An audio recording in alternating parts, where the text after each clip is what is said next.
आदरणीय प्राचार्य महोदय, स्टाफ सदस्यगण, प्रिय विद्यार्थियों, सबसे पहले तो आज आप छोटे से बुलावे पर यहाँ पहुँचे हैं, उसके लिए आप सभी का हम कुछ भी कहें तो वही कम। अगली बात, आज पूरे देश में संविधान दिवस मनाया जा रहा है, तो सर्वप्रथम आप सभी को संविधान दिवस की हार्दिक शुभकामनाएं। कोई भी घर, कोई भी समाज, कोई भी संस्थान कैसे कार्य करेगा, उस का जो रूपरेखा है, उसके जो नियम है, वो पहले क्या करने पड़ते हैं, बनाने पड़ते हैं। तो हमारे देश को भी ये देश कैसे चलेगा, क्या करेगा, कैसे होगा, किस तरह काम करेगा, क्या व्यवस्थाएं रहेंगी, कैसे कैसे विद्यालय होगा, तो इस सब के लिए देश में किसकी आवश्यकता थी, संविधान की। विधान मतलब काम करने का, कैसे काम किया जाएगा, तो संविधान की आवश्यकता थी। तो इसके लिए हमारे देश के जो सर्वप्रथम राष्ट्रपति थे, कौन थे राष्ट्रपति सर्वप्रथम, डॉक्टर राजेंद्र प्रसाद, ठीक है। उन्होंने जो है 11 दिसंबर 1947 को एक संविधान समिति का गठन किया। किसका गठन किया, संविधान समिति का। और जो संविधान को बनाने के लिए लगभग जो है उसमें जो लगभग क्या निश्चित जो व्यक्ति थे जो उसमें रहे उस एक समिति के अंदर, तो उस समिति में जो कुल लोग रहे उसमें 389 लोग रहे, और जिनमें से 296 लोगों ने अंत में जब संविधान बनकर के तैयार हो गया उस पर हस्ताक्षर किया, ठीक है जी। और इन सब के लिए संविधान तैयार करने के लिए लगभग 12 सत्र उन्होंने चलाए, और उसके बाद 167 बैठकें की इन सब नियमों को बनाने के लिए। और इस पूरे कार्यक्रम में उनका जो कुल समय लगा वो लगा 2 साल 11 महीने और 18 दिन। ये जो अपने पढ़ने वाले बच्चे उनको सबको पता ही होगा। तो टोटल जो समय लगा वो 2 वर्ष 11 महीने 8 दिन। और जो हमारा संविधान है ये दुनिया का सबसे बड़ा संविधान है, दुनिया का सबसे बड़ा संविधान है। और जब ये संविधान बन करके तैयार हो गया, उस समय इसके अंदर थे 395 आर्टिकल। कितने आर्टिकल थे, 395, जिसको अनुच्छेद कहते हैं हम। 8 शेड्यूल थे जिसको हम अनुसूचियां कहते हैं, 8 शेड्यूल। और इसके अंदर एक प्रस्तावना। प्रस्तावना आप अगर अपनी पुस्तकें देखें तो उन पुस्तकों के अंदर सबसे पहले शुरू में प्रस्तावना लिखी होती है, अगर आप ध्यान से कभी अपनी पुस्तकों को देखेंगे। और मुख्य रूप से आज की तारीख में यदि हम देखें तो इसमें लगभग 465 अनुच्छेद हैं, 15 अनुसूचियां हैं। और संविधान के निर्माण में जो संविधान सभा के जो सदस्य थे 389, उन सभी ने बहुत ही महत्वपूर्ण अपनी भूमिका अदा की थी, भूमिका निभाई थी। और जो इनकी प्रथम बैठक हुई थी वो हुई 9 दिसंबर 1946। और आज देश के अंदर यदि सबसे ऊंचा स्थान किसी का है तो वो किसका है, संविधान का। संविधान से बढ़कर कोई भी देश में नहीं है। संविधान के अनुसार ही अपने देश का जो है कार्यक्रम सुचारू रूप से चलता है। और ये शासन जो व्यवस्था है वो ऋग्वेद के शिलालेख और कौटिल्य के अर्थशास्त्र और अशोक चक्र इत्यादि से लिए गए हैं। और इसमें मुख्य रूप से जो है 6 मौलिक अधिकार को बताया गया है। कितने मौलिक अधिकार, 6 मौलिक अधिकार हैं। नंबर 1 समता का अधिकार। समता का अधिकार मतलब सब समान है, कोई ऊंचा नीचा छोटा बड़ा नहीं है, चाहे वो जाति के अनुसार लगाओ, चाहे धन के अनुसार लगाओ, चाहे अन्य किसी के अनुसार लगाओ। तो सबसे पहला जो अधिकार दिया गया है संविधान में, क्या दिया गया, समता का अधिकार। उसके बाद है स्वतंत्रता का अधिकार। सब स्वतंत्र हैं लेकिन दायरे में रह करके आप अपनी बातों को रख सकते हैं, दूसरों के सुन सकते हैं। संविधान का एक दायरा है, दायरे से बाहर जा करके आप कुछ बोल नहीं सकते किसी को, तो इसलिए स्वतंत्रता का अधिकार सबके पास है।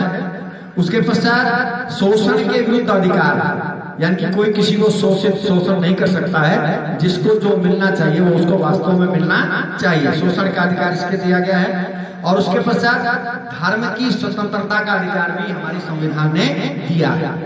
धर्म की स्वतंत्रता को सभी जो जिस भी जाति वर्ण व्यवस्था के हैं वो अपने धर्म को अपने आजादी से मना सकते हैं, जैन बौद्ध हिंदू सिख ईसाई जो भी, ठीक है जी।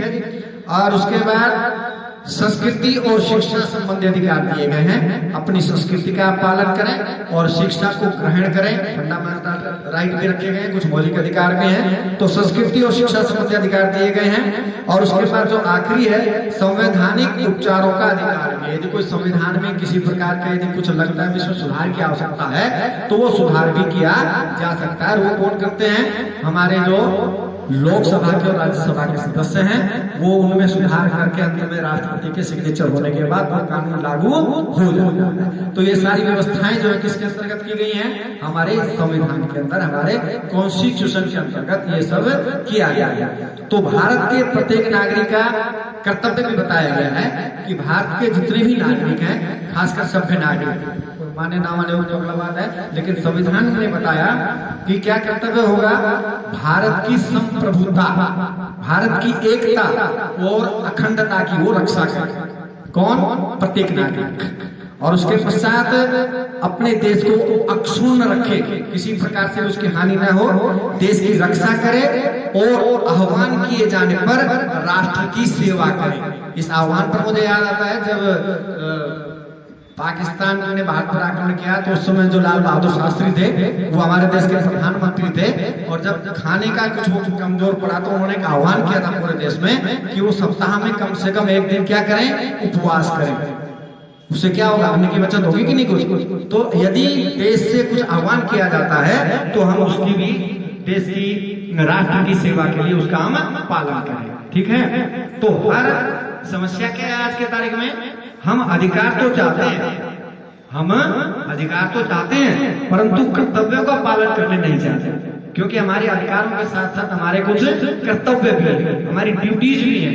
हम उन ड्यूटीज का पालन भले करें न करें, लेकिन अपने अधिकार को हम सारे चाहते हैं कि हमारा ये भी अधिकार है, ये भी है, ये भी है, ये भी है। तो उन अधिकारों को यदि हम चाहते हैं तो हमें अपने ड्यूटीज को भी बहुत अच्छे से पालन करना चाहिए। और ड्यूटीज केवल इतनी है, जो व्यक्ति जहाँ पर है, जिस स्थान पर है, जो भी कार्य कर रहा है उसको पूरी ईमानदारी और निष्ठा से करे। कुछ ज्यादा करने की आवश्यकता नहीं है। उसी से देश में बहुत बदलाव हो सकता है। जो व्यक्ति जिस स्थान पर है, जिस ऑफिस में है, जिस कार्यालय में है, जिस संस्थान में है, जहां पर भी है, वो अपने कार्य को पूरी ईमानदारी से, निष्ठा से यदि करता है तो वो सभी प्रकार के कर्तव्यों का पालन कर रहा है और देश निश्चित रूप से क्या करेगा?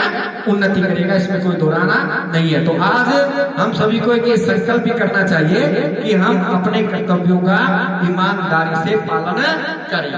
तो केवल संविधान के दिवस में संविधान बना देना ये नहीं है, हम एक संकल्प भी करके निकले यहाँ से कि हम आज देश के लिए जो भी हमारी ड्यूटीज है, जो भी हमारे कर्तव्य है, उनका पालन करेंगे।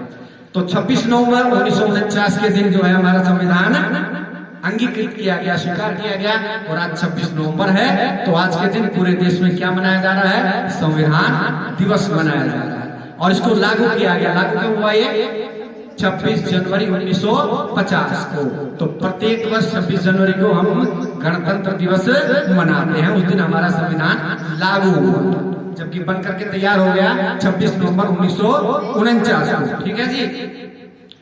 तो हमारा जो ये संविधान था, इस पर सभी सदस्यों ने साइन किए और लगभग 284 सदस्यों ने इसमें साइन किए। इनमें से जो है 15 महिलाएं थी। 15 कौन थी? महिलाएं थी।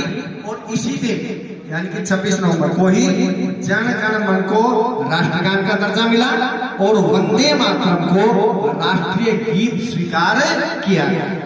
तो आज वही 26 नवंबर हम मना रहे हैं। तो हमारी सबसे बड़ा यही है कि संविधान को स्वीकार करते हुए हम अपने अधिकारों के साथ साथ अपने कर्तव्यों का पूरी निष्ठा, लगन और ईमानदारी से पालन करें। बहुत बहुत धन्यवाद।